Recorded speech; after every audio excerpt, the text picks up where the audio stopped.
back, everybody, to another episode of the Ridgeway Pod. I'm your We host, back. Ridgeway, and we're here with Ush. And yeah, it was a long break. Sorry to keep everybody waiting.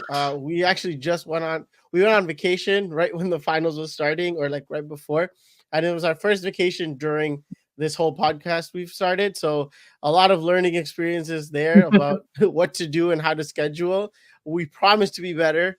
Yeah, it's but like yeah, a lot has happened in the NBA, and this is including the finals, which we'll be getting into today. Actually, well, that's already like done with, and we're already into free agency, which started today. So we're just gonna be, doing a little quick fire, covering, the basis, and yeah, let's start with the finals, I guess. Ush, unless you have something to say beforehand. No. Well, I can get right into it. Well, as you know, everybody knows because it's been like a month, but the finals is finished. The Celtics won 4-1. Said it all year. I said it in the beginning of the pod. I said they were gonna win it. It was nice to see that people finally noticed during like that finals time that like how insane of a team that Celtics team is. It was fun to watch. The stats were insane. The stats were so like they weren't insane by like one player wise. They're just insane across the board. I think like they had 5 players average double digits points that series, Mhm. and then obviously for the Mavs, Kyrie does Kyrie. He disappears like we've seen multiple times as LeBron fans. And then Luka, his first finals, he's 0-1 now, so his legacy is finished. But he had a great finals, 28, 29, 8-5, doing his thing. If I want to go into the nitty gritties of the finals, it was just like it was so lopsided. I feel like if someone other than the Mavs came out, and I think maybe just the Nuggets, because I don't think the Wolves really would have stood a chance either. Would have came out in that finals, maybe we would have had a closer finals. But the way the finals just went, it was just like it was kind of like 2018 finals where it's like, yeah, we're just like way better than you, so you're not gonna win. Like you Yeah. can try, but it's not going to really make a difference. We're seeing like Drew Holiday being like the best player for 2 games, and Jaylen Brown being the best player for 2 games. Tatum was good for one of the games. I'll get to him later, But you have any recaps you want to give? For me, it was like it was hard to tell because Boston was such a dominant team like throughout the whole season. And it's funny enough, they usually when something like this happens, the favorites don't always win, right? Like because there's so much parity in the league that we all talk about. So Mm-hmm. it's like it wasn't like, oh, they have, it's not like Kevin Durant Warriors where it's like a foregone conclusion that they're gonna win. So for me, it was like, when do they take a misstep, right? Like it could Mm-hmm. happen, could not happen. I think the rest of the whole NBA world, other than Boston fans and like, like yourself, like as in like Boston fans, and then people like yourself who kind of already knew they were going to do it. I think the rest of the people on the other side of the bracket, they kind of wanted like a fairy tale story, I guess, for Yeah. narrative's sake. It would have been cool to see Luka win. It would be cool. Yeah. A lot of people for Kyrie, it's a nice redemption story. I still think it was a great year for him, like overall, like, no 100%. nonsense, no drama, just hooped, showed his class for, as far as he could in terms of that. And then so that's the thing, but it was kind of low-key delusional to expect that from them. I think their run was amazing, and nobody expected them to be in the finals this year. It was like the Nuggets or Minnesota maybe, and then like OKC. Like there were so many teams people would name before they would name the Dallas Mavs, Mavericks. So it was, shout out to them. Like I think they're gonna be back. Luka's, as long as you have Luka, you got to figure it out with them. For Boston, it feels like, it was like a finally moment because like Tatum and Brown finally winning. I was always on the like if somebody asked me like Tatum and Brown split them up or not, I always felt like, no, you don't split that up. Like you have 2 of them that fell into your lap in the draft. Like you build on it until you win, and your time will come. And this was their year. I think they can continue to be good as long as Joe Mazzulla is the coach and their makeup is the same. Like they were so good. If anything, it looks like a lot of teams, I think, going into the future are going to try to model their teams after this. Like, especially with the new CBA, you kind of have to model it like 100%. this. Yeah, so you have your 2 All NBA like players, then you have like 3-and-D guys, role players, like no more like three dragons like Phoenix, Mm-hmm. for example. Funny enough, like this is random, but like I think the Nuggets, with they did it kind of with the Jokic and Murray last year, and Yep. they were healthy, they were all on. That's the thing, both back-to-back champions. I feel like it's like when they're Great on teams. and when they're all locked in and no Yeah. injury bug hits them, you get it done, and that's what happened. So it was pretty straightforward. 4-1, of course. Like Mavs didn't get swept, so they took a game, but it was kind of felt like the Luka show or nothing, because anything Boston threw at Luka personally, I feel like Luka Yeah. was getting his. Oh But yeah. as a team, it's like you need more from everybody. And yeah, the one another thing I would say, like if I were to just it happened so long ago, it feels like, because everything moves so fast, like all that stuff. But Kyrie, like you kind of mentioned about like not performing as well in the finals. For me, it was very interesting to see, like, no matter how old he is, like even in the other rounds, he showed like his skill level, like of a one-on-one player to get by anyone. So, Luka did his thing, but I feel like Kyrie got in a way shut down this series. And you can tell me Jason Tatum or like Brown or Drew, whoever is guarding him, are really good defenders. But in my opinion, like better offense or really, really good offense always beats good defense. Like that's just the way it goes, right? But in this case, it didn't happen. That was like surprising. And personally, to me, again, it's not like I have any context or talk to Kyrie or anything, but it felt like he was kind of in his head a little because the whole Boston history and stuff like that. Yeah. That could And happen. and they were like, no, you're not getting by us. Like only Luka is gonna beat us. Everyone else is gonna brick. So it was kind of interesting to see that dynamic, that Kyrie got found out by the Boston Celtics, even though how spectacular he is. Like you would think he would get his 20 something odd points and then whatever, win or Mhm. lose, but that didn't happen. So I think Dallas have to like really look in the drawing board to see what they're gonna do here. Like, is the Kyrie Luka experiment gonna continue? And the thing here is it's different from the Tatum and Brown experiment, because Kyrie and Luka are not in the same age Yeah. wavelength. So there is a cap here. So I will say one thing. excited to see that. Interested to see that. I've seen this floating around Twitter a little bit. This topic when the finals was ending. A lot of people are like, like I'm on the side where like Boston is an all-time team. Like the team we're seeing right now is an all-time team. Obviously, they're gonna need more chips and more success. But even from since 2018, let's say till now, they've had so much success. But Mhm. specifically talking about this team, I think like if we exclude the Warriors, obviously the 739 and the KD Warriors. I mean the KD Warriors, I would exclude the Bulls, obviously.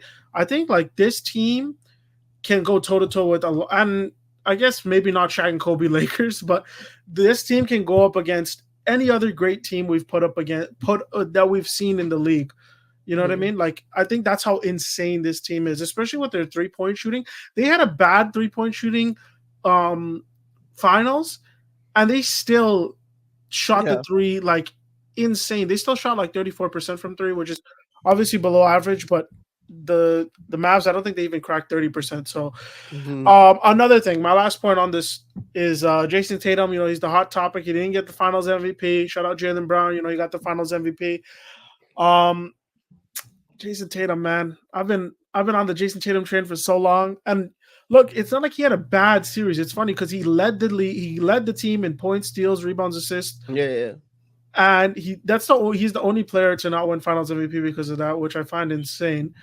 But people are like, oh, like we're looking for that Tatum game, like that finals game where like, you take over but it's like I felt like this finals was like you didn't really need that ever. Like, Right.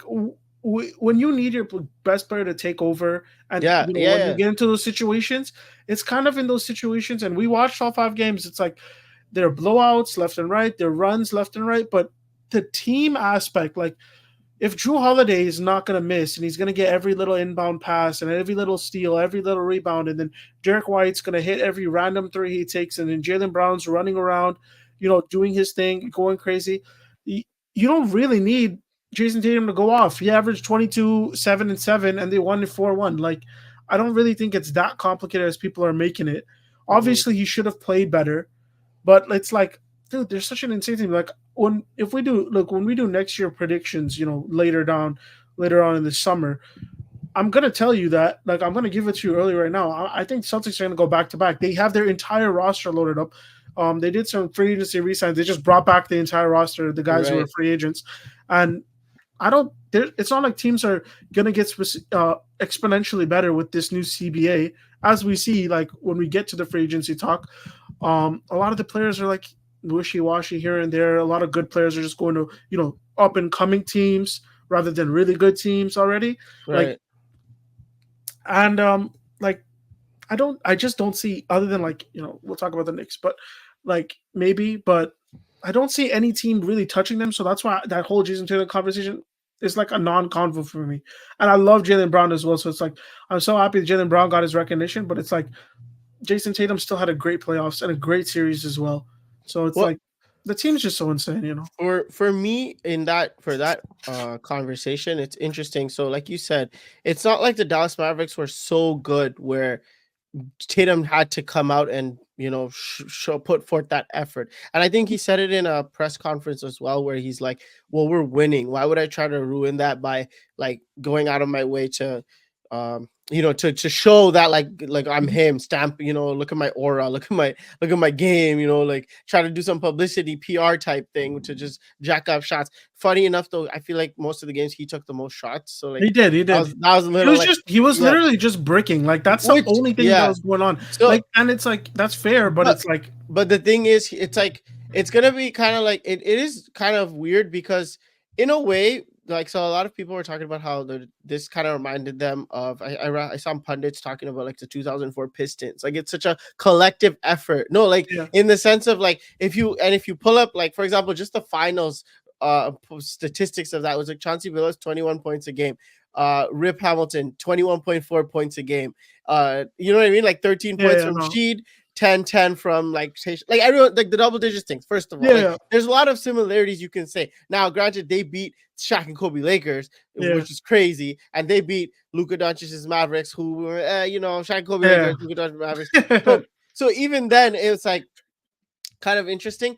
I think the way Jason Tatum is, the funny enough, I'm not saying they're the same player for player, and I'm not saying Tatum's gonna end up as a top 10 player of all time or top, some people might have in top 7, but it's kind of like the Spurs, like where you have your face, right? Which is Jason Tatum. Like no one can argue that Jason Tatum is not the best player on the Celtics, but he's not loud, first of all. yeah. Like all the other names of the like face of the league candidates that we talked about, that was a hot topic this year. Jason Mhm. Tatum is always like top 5, he goes down to top 7 Yeah. because this, that. Not a lot of people watch him, I feel like, but like he has the archetype to be that, he's a small forward, Mhm. power forward, whatever, 6'10", but can shoot like a guard, this and that. So, and in the same way, whereas like Tim Duncan wasn't loud, like the personality, and it's like Tatum allowed the team to prosper. 2007 finals, Tony Parker averaged 24, almost 25 points a game. Duncan averaged 19 and like 11, 12 rebounds or something. Like again, it's Tim Duncan is the face of that dynasty, that Spurs run, whatever you want to call it. But Tony Parker got the Finals MVP, and it was against who? 2007 Cavs. Like okay, like It's honestly it's you're similar to making a that finals compelling too. case. Yeah, It's similar to that finals where it's like, yeah, like that Spurs team versus that Cavs team. yeah. Wash. Same thing with this one. We just talked about Boston versus Dallas. Wash. Like 4-1, 4-0. Shout out to Luka for getting a game, right? Like that was, I know it was an insane blow up. Yeah. But that's the thing. So I personally think he just needs to maybe.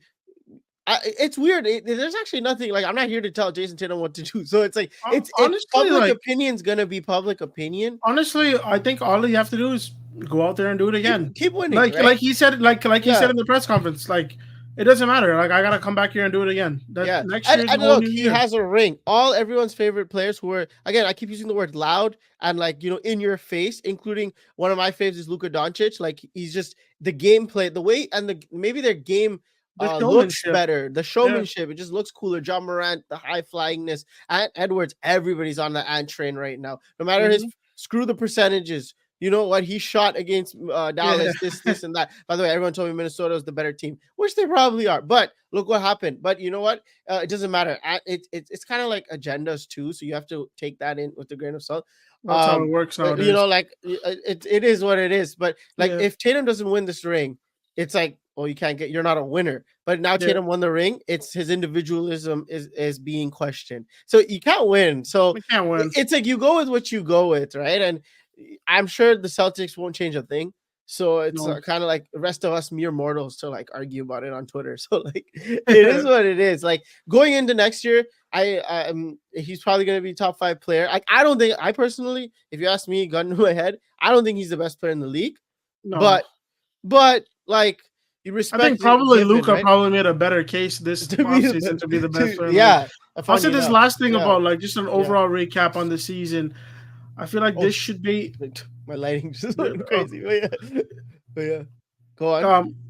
I would say about this in the last part of the season. This last thing about the season is that an overall trend that we're seeing the last 2 years, honestly, it's like team building matters like no other nowadays. And I think it started in 2021 with that Phoenix Suns team Yeah, that went to the finals and that yeah, Milwaukee Bucks team that went to the finals.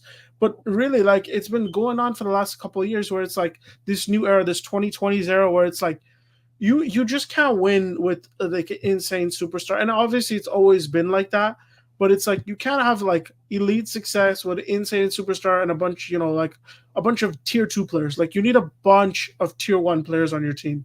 And however way you can do that, whatever way you get lucky, like the Knicks just did this summer, which we'll talk about later. But like you have to get lucky. Like the same thing with the Warriors and the same thing with the Celtics. They had two like diamonds they got in back-to-back drafts because they were playing they're garbage, and they've taken those two, they've had their bird rights, paying them contracts, this, that, whatever, yeah, and they've built this insane roster. That Derek White trade is probably can go down as like one of the most lopsided trades of all time. Then Drew Holiday, shout out to the Suns and the Blazers for giving them Drew Holiday for nothing. yeah. Like it's more so about team building. Like they got KP. It's all about like, look, KP, Drew Holiday, Derek White, Jaylen Brown, Jason Tatum. That's an all-star caliber starting 5. You know what I mean? Same thing with the Nuggets last year with Aaron Gordon, KCP, Jamal, Jokic, and who's their 3? Who's their 4 again? Gordon. Like, bruh, you know what I mean? Like you can't just be like, the Suns where it's like Kevin Durant, like Bradley Beal, Devin Booker, and whoever the hell else is playing for Eubanks or somebody, who knows. Yeah. So I think that's like the overall thing of the season where it's like you got to get lucky. I think there's a lot of luck to play into this. You got to luck into some nice contracts. Buy players when they're low. Like with Drew Holiday and KP. Yeah. And you have to draft well, and and obviously health. Like health's the biggest thing. But yeah, I think team building is more important now than ever. That one superstar won't help you.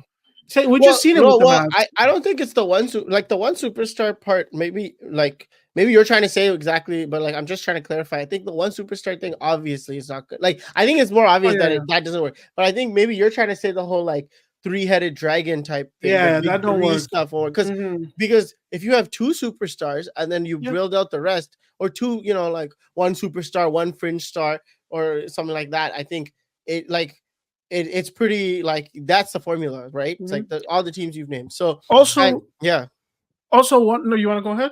Well, no, finish your point because I was gonna say an interesting thing about that, like a question after. But yeah, go on. Just one more point is that also like since the 2020s, this is not just this year. How important has the big man become again? Like how important has that 7-footer on your team? You have to have it. You have to have a backup one.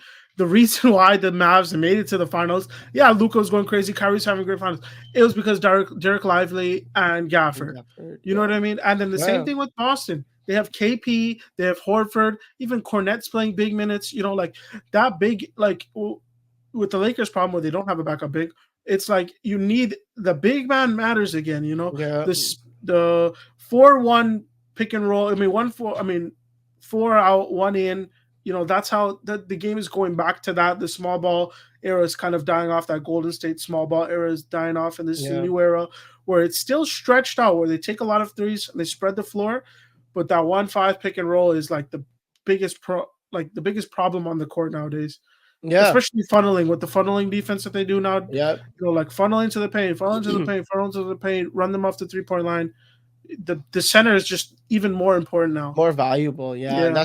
that's why all these centers that are like in the free agent market, like everyone's kind of like eyeing every like the Harkensteins and like all Yeah, these like Valanciunas, Hartenstein, it's like wait, the they could be the missing piece to your kid from the whatever. Pacers with the glasses. Like everybody wants a center, Right. Everyone wants that backup big. Yeah. Yeah. No, that's the thing. And no, just an interesting question. It's kind of like that's our finals, I guess, recap in a way, but now we're just moving towards regular NBA talk and what's going on. But my quick one was the whole 2-star formula with like the team buildup. I think the Nuggets and the Celtics are probably up there in terms of, showing the completeness of that.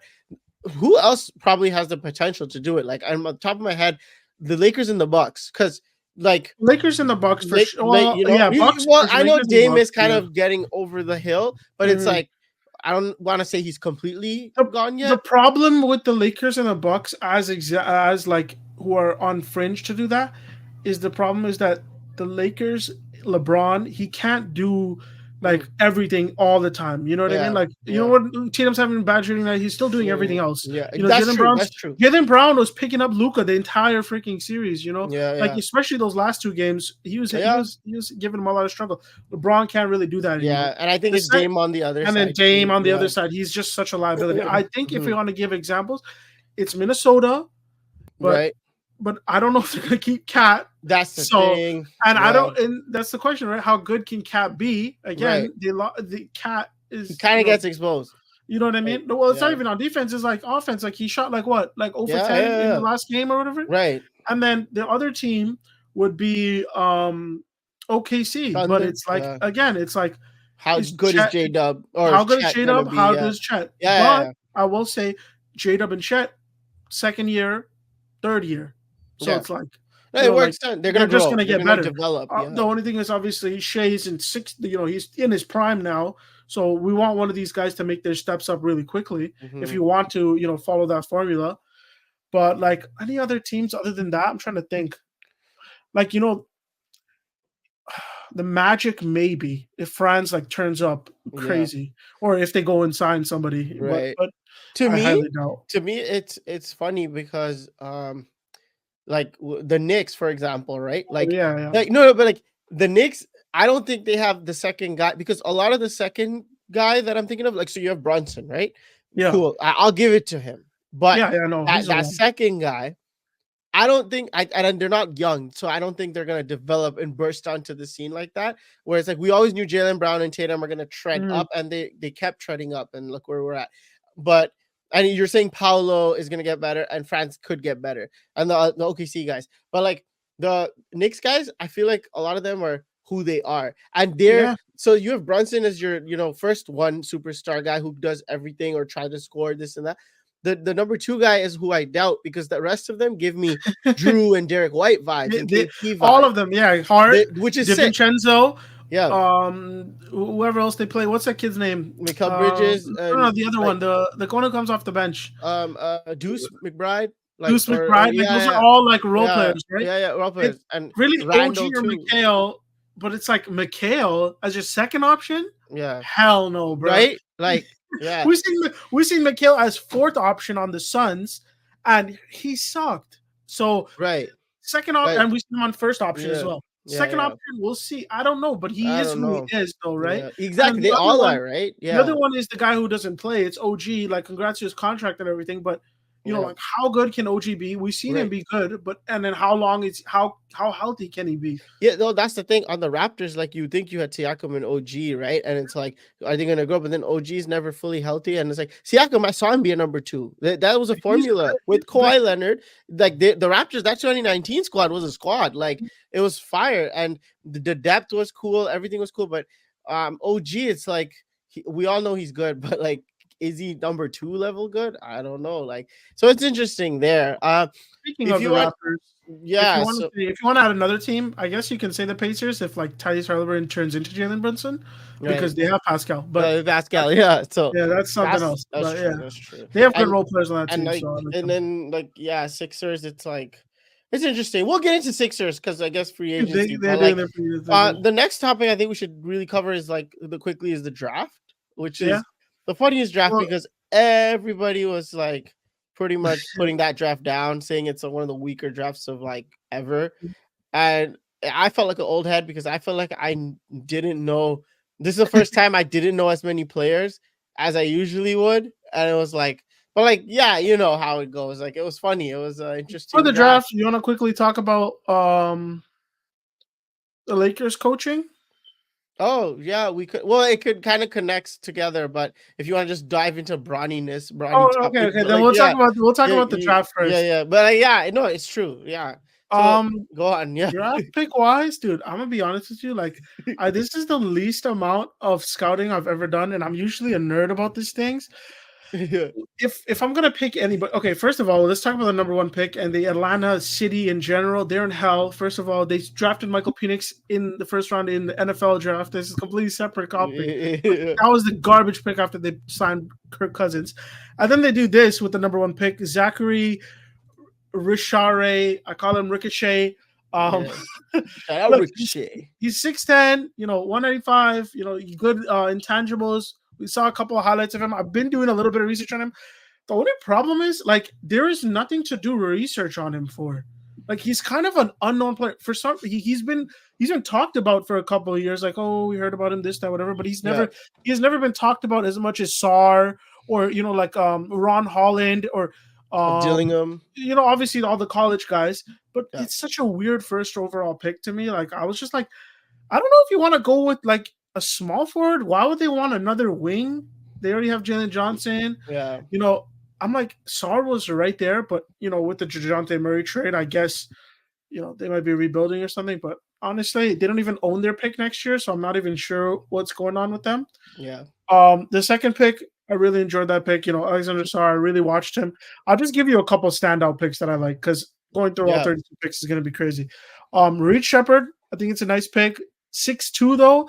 6'2", no racial stunts, but 6'2" white boy getting drafted third overall pick. Like, that's how you know this draft is like not good. Wild. That's wild. Yeah. No, the Blazers picked up Donovan Clingan from Kentucky. Oh no, from UConn. And I'm like, okay, they have Aiden and Robert Williams and now this kid. So that was a confusing pick. My favorite pick of the draft easily, and I think the winners of the draft is the Minnesota Timberwolves. Because they did that trade for the number 8 pick for Rob Dillingham, and they gave up what they give up? They gave up their 2030 pick and somebody else.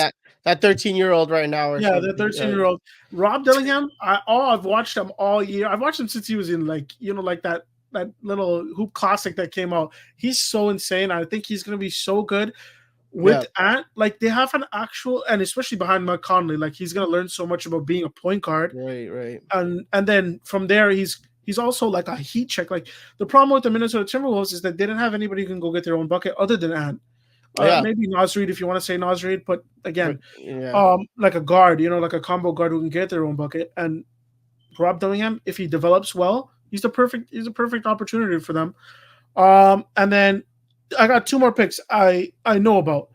Philly picking up Jared McCain. It's a great pickup. I really like Jared McCain. It's Kelly Oubre Jr., younger, upgraded, could and has more potential because he's younger. Yeah. And then obviously, our Lakers steal of the draft. He dropped from he was like, I think he was 8? top 7, top 8 or something like that. Yeah. He dropped all the way to 17. Dalton Connect. He's actually insane player. Yeah. Already has the best nickname of like the year, like because he's got number 4, so it's Connect 4. Fire. Let me pull up his stats. Let me pull up his college stats because these are just impressive to watch. Let me pull it up real quick. Just give me 1 second. So he averaged 40% from 3. His last 2 years in college. It's funny enough, he came from JUCO. He's a JUCO kid. Yeah, so, I saw that. And then he transferred to Tennessee. I think he had 7 35 plus games which is insane in college. Yeah, that's wild. Like, knockdown shooter. I see what JJ Redick's doing. JJ Redick is going full blown into the offense, and I love it. Like the shooting and the offense and getting players like this. He's a perfect fit. Like last year we had that whole fumble with JHS, and what a steal of the draft. I actually enjoyed that. What about you? For me, so the Laker ones are obviously like really good standout picks. For example, Sar, I like his. I actually like his like. It's not just his like stats or whatever. Like it's like his build.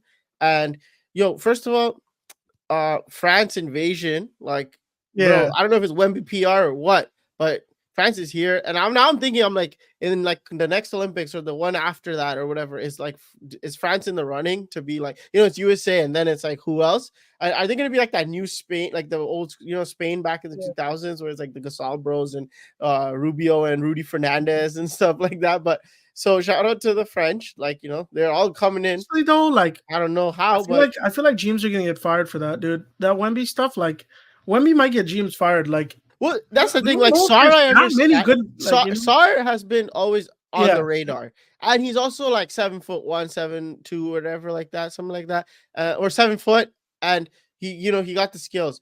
Ricochet, your boy, like he, I don't know.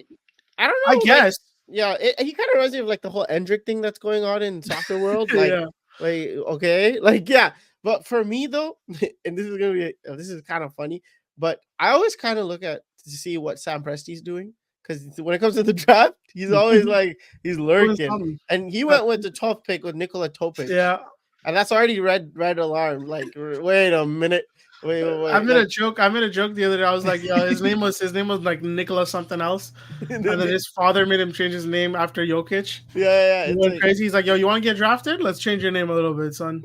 Right. No, it's funny because.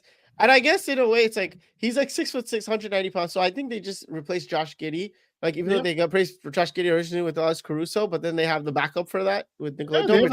And their developmental like team is amazing. So I think they'll figure it out. And yeah, like I really like the McCain. I like where Jared McCain landed because Philly's perfect. This year. Embiid, give him the ball, and then as long as Embiid keeps improving on how to kick it out on time, bro, he's gonna just let it fly. Like knock down threes. Buddy Hield, go to the bench. Jared McCain's here, and Tyrese Maxey, and like it's pretty exciting. And like it's kind of like you're planning for the future, but you're also you have a valuable piece in today's NBA. So he could play today. You know what I mean? Like I think he can play today. That's why it's a valuable pick. Plug and play kind of too, yeah. Right? So it's kind of the fact that he fell to them. It's like that was pretty fire. Like it's kind of like last year's thing with the whole like Jaime Jaquez Jr. like just to like plug and play in your system. You're a playoff team. You need to just get these kind of players. And same thing with the Lakers. They did that with Dalton, right? So it's funny enough the draft was so like. In a way, it's like the names, they're not super standoutish.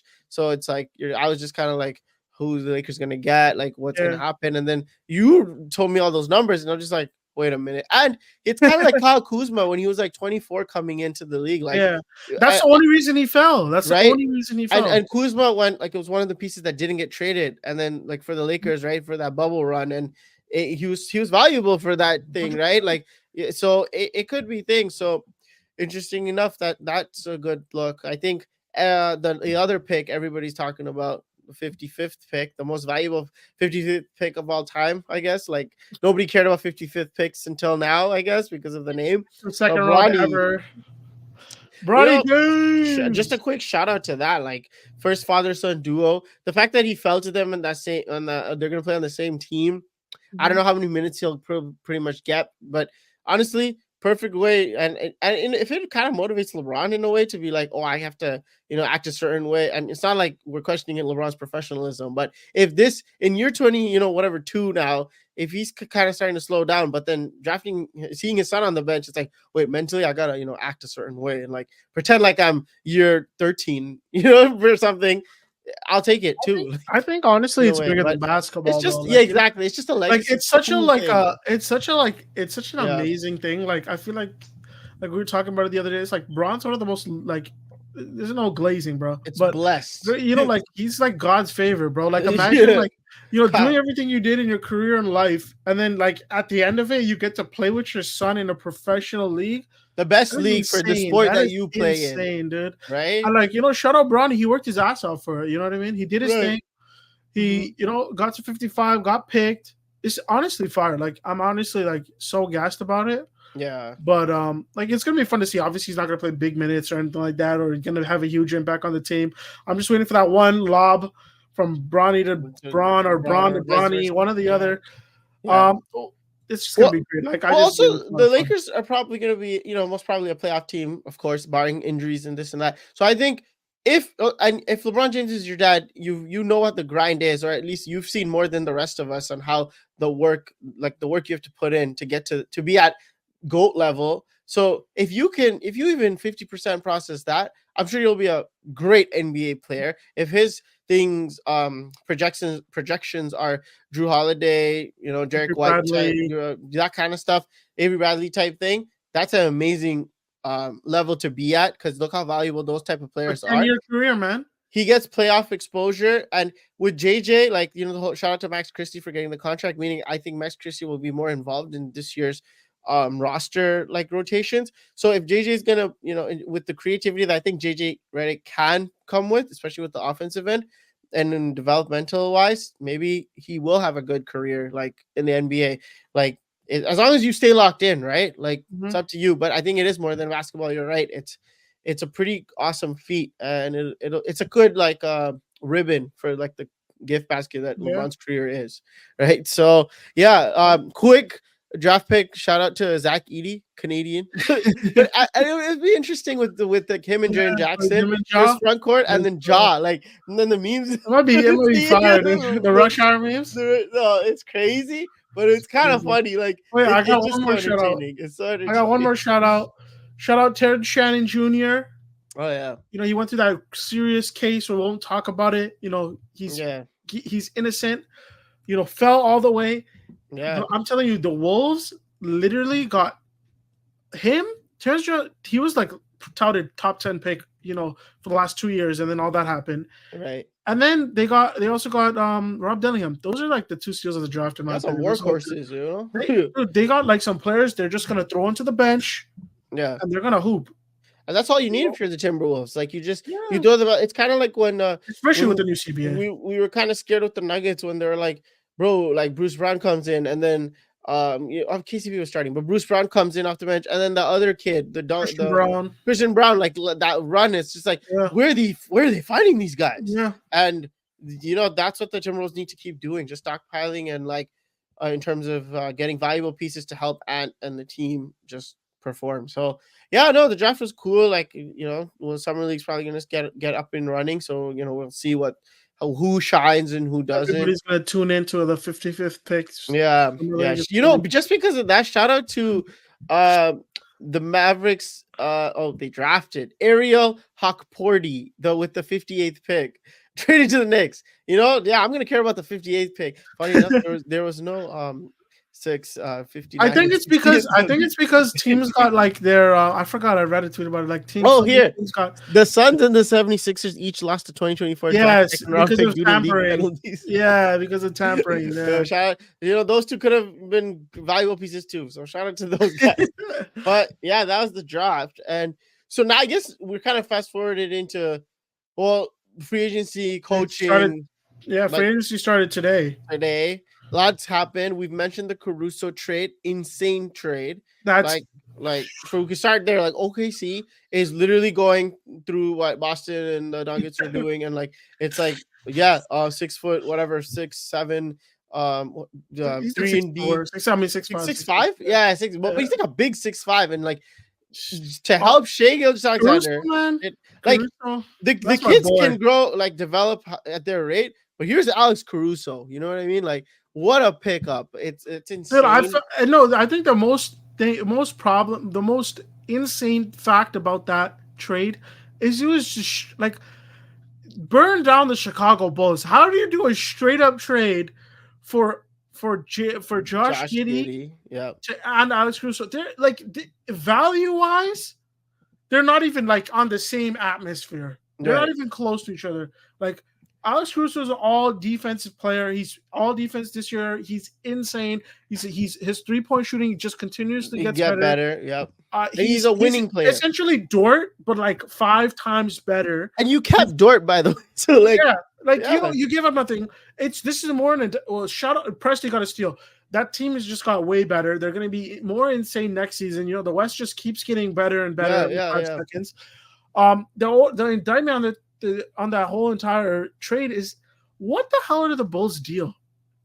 What are they operating? I don't understand what's the point of the team. Like, what's going on? Are you guys trying to win, lose? I hear Levine's on the block.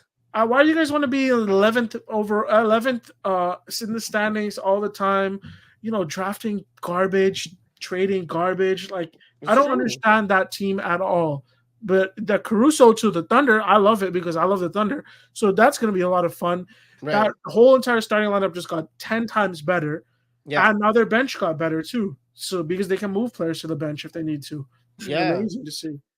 No, it's amazing. Like, shout out to the Thunder. It's good. Okay, randomly free agent news. Since we're in it right now. Apparently, Woj apparently said that LeBron apparently called Klay Thompson at when free agency started at 6 p.m.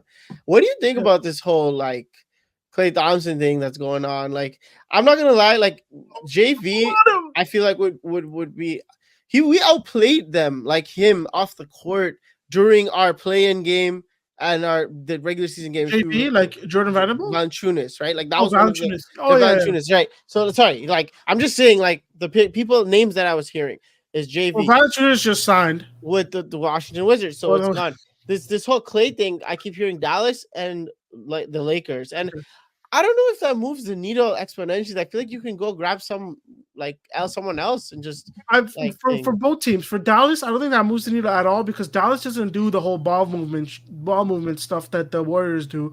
So it's not like really like Klay's not going to be flying off skin. I guess if they change the way their offensive philosophy works, maybe. But it's a lot of heavy ISO ball, a lot of pick and roll game. Klay doesn't really fit there. Second part for the Lakers, no. The entire league is young, flying around, young as hell, all athletic, young. Everybody's 25 years old, 27 years old. Nobody's 40. And for some reason, Lakers and the Laker fans have this idea of just they want to keep getting older. Yeah. And I'm like I like Klay, like he's cool and all, but like it'd be a nice pickup for our team. But it won't work. I'm telling you right now, it won't work. What I would want the Lakers to do is I've been tweeting this for for weeks now. Call Utah. It's call Utah. Maybe Danny Ainge hates us. Maybe he doesn't. Colin Sexton and Walker Kessler. Those are the two players you go get. And you go on with your day. They're just immediate impact on our team. Like our team just gets exponentially better. Right. Walker Kessler, who's somebody who's going to start, and then AD can be the 4, and then AD can go to the 5 if anything. If we have to start AD at the 5, Walker Kessler insane backup big. Then Colin Sexton, he could start. If we don't keep D'Lo, if we do keep D'Lo, if we keep D'Lo, then Colin Sexton, beautiful 6-man. If we don't, he's a great starting 2 guard. You're starting 1 guard on the team. Someone who plays with a lot of high motor. Yeah, high motor. The only thing I'll say about Colin Sexton is that obviously you got to get him to buy in on defense, but I don't think that will be an issue with the LeBron AD led team to get people to buy in on defense. Yeah. Especially people like that, those were moves that you need win now. You did it in the draft in a way with when you got Dalton thing, right? Like it's like we need players to help us now. So okay, that's draft. Those are like kids. You're at the end of the day you're taking. So why would you go into free agency and just get either unproven guys or like guys who are proven but they're well over the scale? Like unfortunately, like if Klay was coming for a more team friendly deal, like I get it, but I think Klay's trying to make his bag too. He's trying to get the MLE, and I'm like, I think the what's it called? I think the Mavs have more money to give anyways. Mm-hmm. So it's you know what I mean?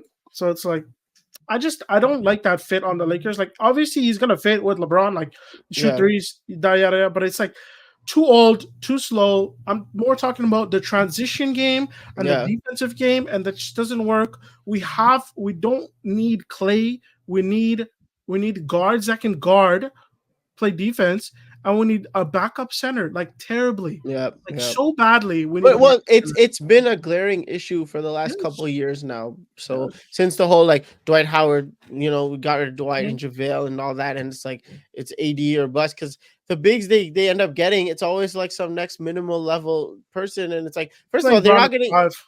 they're not getting minutes. You're putting LeBron at the 5, and it's just like um and they're not impactful enough. And you At all. that's when you need to learn how to either trade for something like that when at a trade deadline because you're going to go on a playoff run, or you've worked on it on free agency and you've had countless like a whole year to figure that out. You didn't do anything the trade deadline.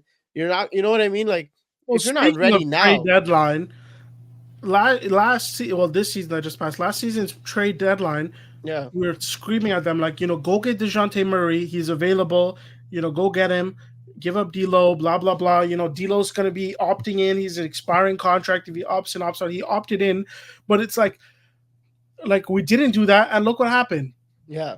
Well, and DeJounte Murray went to the Pelicans. that's the thing, right? If you're gonna Like, use, okay, I don't personally think the whole go for a big star to pair with Anthony Davis and LeBron James like a tier A superstar mhm. is the way to go because LeBron, like you said, he's too old now to do everything to be like that impactful. AD, at the end of the day, then AD's on his own, and the other person you're gonna get, is he just a scorer or is he like a two-way guy? Like so, if you're gonna do that, that's when okay, you have to use assets to kind of make it work to get someone like that, or a DeJounte Murray type player who's not like tier A, but he's the best thing and valuable contract. Like contract wise, the value is great. I don't want to see picks going out and pieces and prospects for Clay Thompson right now. Like that's super. Yeah, because you have LeBron and AD, you're not moving backwards. You're just staying the same though. Like it's like then the Warriors would be in the conference finals or finals right now if Klay Thompson is that good. To be honest, If Klay Thompson was as valuable as people are making him out to be, then the Warriors would be good, right? It's but just they'd be right and there. then if he is as valuable as he is supposed to, like as people are making him out to You be get this free paid agency, he would be getting paid. Like by like the James Warriors. Harden. James Harden got paid. You know what I mean? Like Yep. like when you Yeah. have value, you still have value. People are gonna find you're gonna pay you Regardless. what your value. Teams are trying to get these guys for mid level exceptions.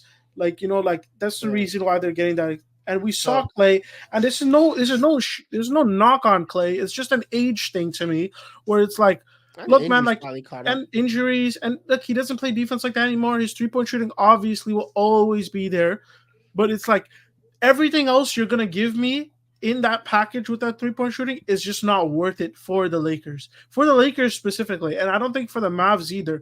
I feel like a team like maybe like if a team like Philly want to go get him or something like that, maybe that'd be good. But Sure. I just don't think those two teams that are really vying for him, it really fits for him, for that team, for those teams. Yeah, you're I just you're don't think making it does. sideways moves, right? Yeah, At best. yeah. So You're not that's getting the thing. better. You're just like, Yeah. filling roster spots with solid players. And it's like, yeah, but is this guy going to like get us to the chip? Probably not. Yeah. This is not the reason we're going to get to the chip.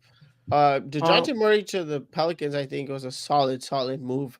I That was a honestly great think move. they just need to get another big man and like just to solidify that starting five and like keep the rebounding because Zion's their main scoring option at the end of the day. So when it comes to rebounds and stuff, like you're gonna need someone out in there doing the dirty work. But I think that was a pretty like sick Dude, move. Like 2 first-round picks, Larry Nance and Dyson Daniels. why not? Rob Like Pelinka, you're literally. You're lucky I live in Toronto, Rob Pelinka, because that is so insane.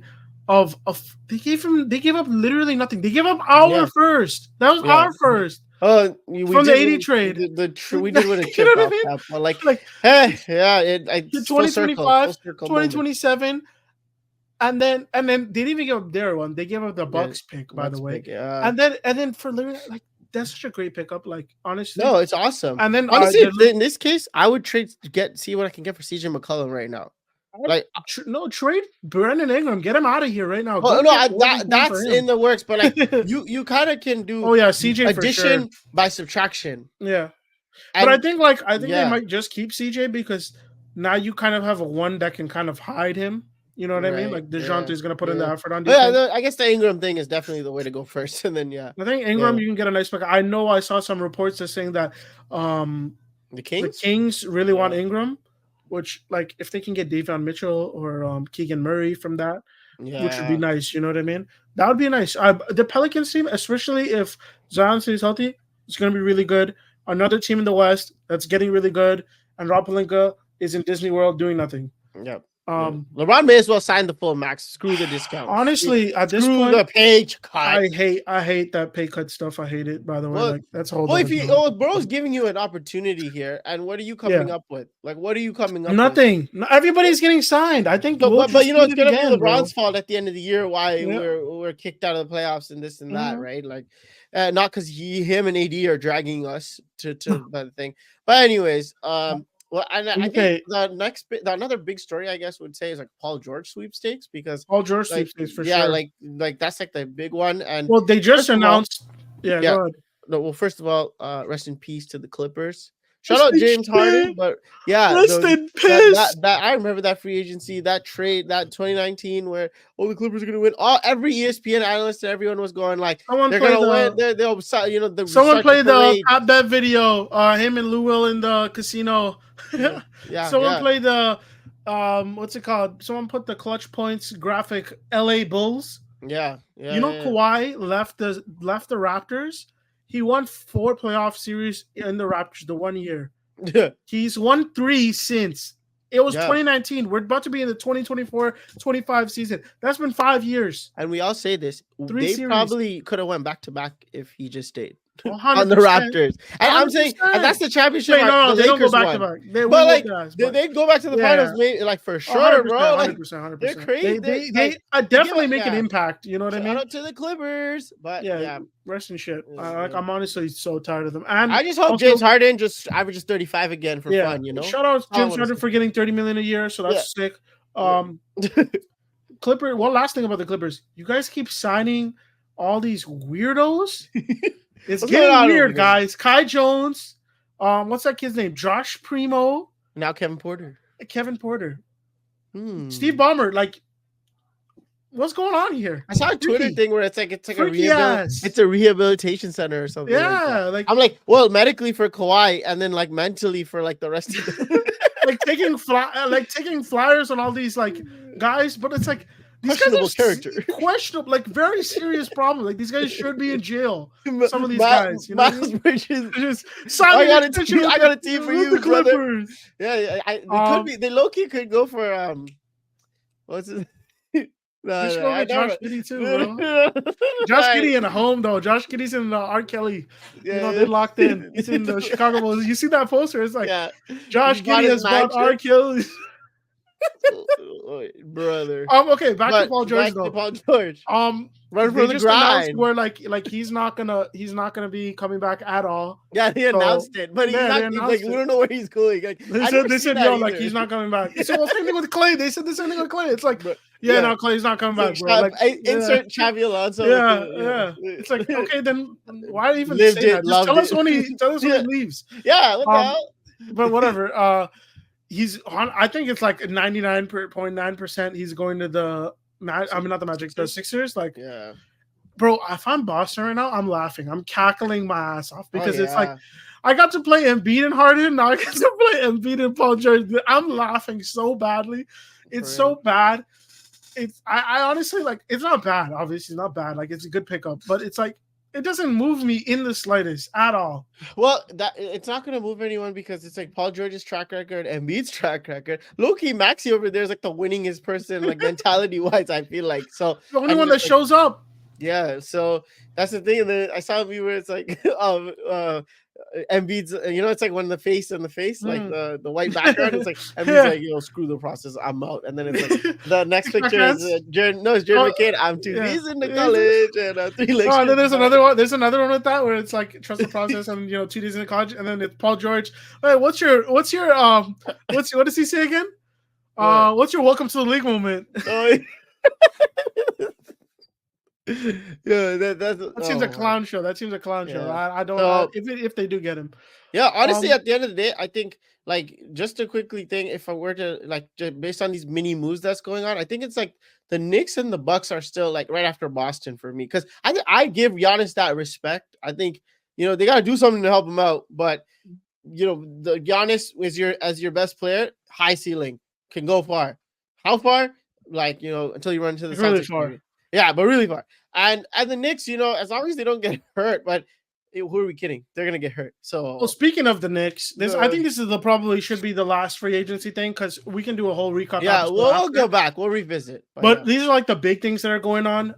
Speaking of the Knicks, they just acquired Mikal Bridges. yeah, They did what's it called? Four. Okay, first of all, Nets, you're yeah, back. Tank for flag is imminent for the Nets. They yeah. got 4 unprotected first round picks, 1 Jesus. protected first round pick via Milwaukee, so that's 5 first round picks, 1 second round pick, and an unprotected pick swap. Plus, the Rockets gave them their pick back for Yeah, next year's draft. yeah, And then for Ann Bogdanovich, for Mikal Bridges. First of all, why the hell is the 75th best player in the league going for 7 picks? First yeah, of all, that like ruins the entire trade market and free agency market. You right. cooked it. Second of all, I honestly speaking, that's great. It's a great move, but is this like a friendship TikTok move? Because it's like we're not like I get it. Like Mikal Bridges is a good solid player, but I just don't see where it's like it's gonna move them at all. You know what I mean? Like it Yeah. does. I don't know how much it pushes them forward, especially with Julius Randle still on the team, Mm-hmm. and then OG Yeah. Anunoby getting a big contract. So it's like maybe too many mouths to feed. But maybe the Villanueva boys will just all like hold hands and pass the ball to each other or whatever. But Well, I don't know. the I don't thing like that is, I think it was a lot because, like, some a people are lot. saying like Rudy, Defensive Player of the Year, like 3 times, right? And then Donovan Mitchell, X amount of All Stars. So, and those guys went for less picks than Mikal Bridges, who's never been an All Star. Who, again, like you said, was a fourth option in Phoenix, as a number 1 option. Didn't really move the needle for the Nets. So it's like interesting for I guess the whole Villanova tax happened and they got this. So like I like to dub it, like as many maybe have already coined it, as the super team of role players. Like that's what they have. Like I said, they have a bunch of Derek Whites and Drew Mhm. Holidays, which is cool. Like if one of them or 2 of them were on the Lakers, I feel really good about going into this next season. But 100%. it's like health, Tom Thibodeau coaching team, grinding out minutes. Like there's so many factors here. Have you seen the memes where it's like Thibodeau learned that Mikal Bridges has never missed a game in his NBA career? Yeah, yeah, He's like horny as hell now. yeah, yeah. And Let's here's the play him thing. 99 minutes a game. And the other thing here is, what was I gonna say? They, like you mentioned earlier in this podcast episode, where big men are so important. They're not big. Like they're yeah, sure, they're all like 6. They're lengthy. They're all wing defenders and wing scoring, I guess.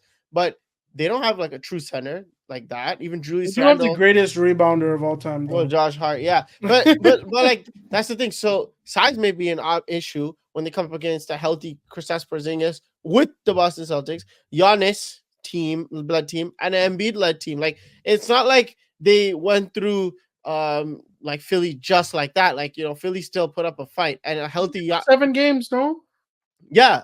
Yeah. So exactly with like a cyborg malfunctioning Joel Embiid, right, on Percocets or whatever. So that's going to be an issue. That's the thing. The East is so weird, right? Like, like on paper it looks cool, maybe, but like I don't know. I think like I guess you have to do it. And if I were them, I would kind of try to see what I can get for Randall. So maybe 100%. like I don't know if you want your picks back from another team, so you use Randall like to get 2 picks back, or get you solve the big man issue, or maybe get a pure scorer. I don't even know how the contract thing would work. I never looked into it, but I was just like, I know Well, he's not they're OD, but like Ingram like type of player, like who's just 100%, gonna be yeah. there for like he's 6'7", 6'8" scorer. Like he's a bucket. So if you can trade like get Randall off and get Ingram and someone like Ingram in return for that team, I don't know.